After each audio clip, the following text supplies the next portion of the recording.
One way the music has evolved is in the way that we write it. The writing has taken many different forms, and there's been different people contributing to the writing. Pat's always written the lyrics, and you can see Pat evolve as a lyricist. His lyrics are sort of like a story of his life and kind of what mood he's in and stuff like that. So that's been really interesting to see. But we've also opened the doors to having outside people write music in the band. It's kind of hard to write a lot of music. You have to write a lot of music for each record, and it's really hard to keep up and give Pat that much material. And there's just world-class music writers. In fact, one of the guys who plays on stage with us, Jerry Becker, has become a major writer in this band. And so you can kind of hear the music changing and growing, and we try to keep current with the sounds of what's going on in the world. And that's kind of how, I guess, we've evolved over the years. And San Francisco has influenced us in every way. There's the stories of living in the Bay Area are just like constant floods of like cool and scary moments, and all the memories of the Golden Gate Bridge moments and everything that comes with it. And also the music itself. I think that we started out when coffee houses were really popular, so we just played acoustic instruments and stood up on tables and sang to people. And there were bands like Third Eye Blind and Counting Crows and even Green Day that were coming up, just before us. And so they kind of set a tone for a certain kind of music. And I feel like it's just evolving but it's very eclectic too. San Francisco has great jazz and great music from all over the world because of how diverse it is there. Just another question. I think a lot of your friends are ambassadors. And how do you feel about that? These people have grown with you and are still supporting you and listening to your music? We are in a rock band and we can't hear very well. What? We didn't hear that. Can you ask that again? A lot of your fans, I think, are 90s kids, and how does it feel that they're with you all throughout your journey as a band? They're still listening to your music? Yeah, that's pretty awesome, and we, it's something that we take pride in and are very cautious about with every record that we release, and not to alienate our old fans who have been with us from the beginning in any way.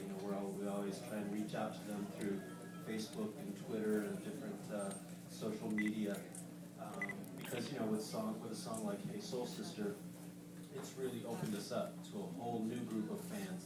And some of the older fans, they almost feel kind of possessive, like they were with us from the beginning. And these new people, they're it's not the same. They don't deserve this band. So we're very appreciative of our older fans, as well as appreciative of all of our new fans. And we do all of that stuff ourselves. Like, no one runs our Twitter or anything. Like, yesterday I ran a tweet contest where if you could enter the first several people to tell me who or what the name of our Christmas song was, got tickets. So I gave away, I think, like 18 tickets last night in my room. It took me hours because I'm so dumb.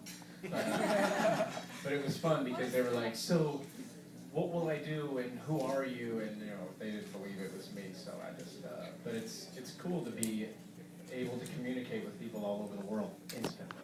It's like when we started, there were no cell phones or anything. We had to use carrier pigeons to send messages and smoke signals. That's why it took us so long to get over here. Thank you guys, and good luck. I have another question. This is for Jimmy. I'm a great fan of the ukulele. I think it's a really nice instrument. And I find it nice that you incorporate it in your music. So what inspires you to incorporate ukulele in your music? When songs are written and we take them into the studio, we kind of tear them apart and rebuild them again. Oh, okay. And that song actually was originally written on the guitar. but then when it got into the studio, it turned into a ukulele. And that happens with a lot of our songs. You know, we are in the studio now working on a new record, and there was another song that was actually written on the ukulele. All right. Then when we got into the studio, it's now been replaced by a mandolin and accordion. So we like to use different instruments. It's fun, but I think mostly the song dictates the instrument. So when do we expect this new song to come out? I think the new single should be out around the first week of January. Hopefully worldwide. It might come out like in some countries before other countries, but it will be here eventually. I would say the first part of the year, and the same with the album, which we plan on around April. Are we gonna expect you guys to play tonight? Not yet. Not yet. No, not yet. Our management won't let us yet. Okay. All right. Thank you very much. All right. See, more questions are popping up. Hey guys, I'm PJ from Manila Times. I wanted to ask Pat, I hope you don't mind. We all saw your episode on CSI. I know it's a while back. Yeah. Can you tell us if your experience doing that, and are we gonna see you in more TV shows or films? Yeah, actually, I've been asked to do an episode of Hawaii Five-0, and we've been so busy traveling that I won't be able to do that until I think it'll be March. And so CSI New York was really fun. We all got to be on the episode, and then they had a bunch of speaking lines for me, which was cool. I took acting classes in Los Angeles for about a year, and obviously it didn't work very well. But I still like to do it. Maybe someday we'll write and all act in our own movie, and maybe you guys could all be in it. If you don't need to get paid, that'd be great. But what will be the story if you do that, if ever? You know, I think that along with songwriting, you have to incorporate a lot of real life into it, or it's not authentic. And I think it's easy to see through what isn't real. Yeah. You know, like if a 12-year-old is singing about love, you go, really? How do you know that? And the fact is they don't. They're singing someone else's words. But so we just try to be authentic. And so if we were going to write a movie, it would probably be something where we would hire a bunch of models just so we could see them on set a lot and stare at them. That will keep you guys inspired, Yes. right? Okay, now I want to go back to what you guys were saying earlier about your album. How different will it be compared to your past records?